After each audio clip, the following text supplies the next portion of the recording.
നമസ്കാരം, EVK. നിങ്ങൾക്ക് അറബിക്കടലിലെത്തണോ? എത്തണമെങ്കിൽ നിങ്ങൾ ഇട്ടിവ ഗ്രാമപഞ്ചായത്തിലെ വടക്കേക്കോട്ടുകൽ 4-ാം വാർഡിൽ കോട്ടപ്പൊയ്ക എന്ന സ്ഥലത്തു നിന്നും ഉത്ഭവിക്കുന്ന ഈ പുഴയുടെ കര പിടിച്ചങ്ങ് നടന്നാൽ മതി. നിങ്ങൾക്കും അറബിക്കടലിലെത്താം. കഴിഞ്ഞ 3-4 ദിവസമായി ഈ പുഴ ഇവിടെ നിന്ന് ഒഴുകാൻ തുടങ്ങിയിട്ട്.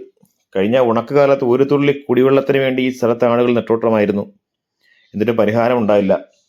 കുറച്ച് മഴ പെയ്തിട്ട് പോലും പല വീടുകളിലും ഇപ്പോഴും കുടിവെള്ളം ലഭിക്കാത്ത സാഹചര്യമാണുള്ളത്. ഇത്തരം ഒരു സാഹചര്യം നിലനിൽക്കുന്ന വേളയിലാണ് ഇത്തരത്തിൽ ഇവിടെ ദിവസങ്ങളായി ഒരു പൈപ്പ് പൊട്ടി വെള്ളം ഒഴുകി തുടങ്ങിയത്.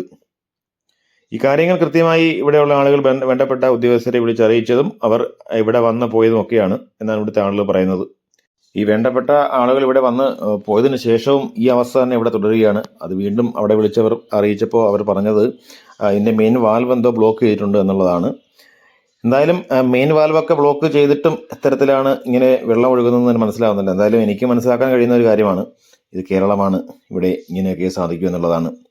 എന്തായാലും അറബിക്കടലിലേക്ക് പോകേണ്ടവർക്കൊരു വഴികാട്ടിയായി ഈ പുഴ ഇവിടെ ഇപ്പോഴും ഒഴുകിക്കൊണ്ടിരിക്കുകയാണ്. Reporter EVK, channel V Anchal.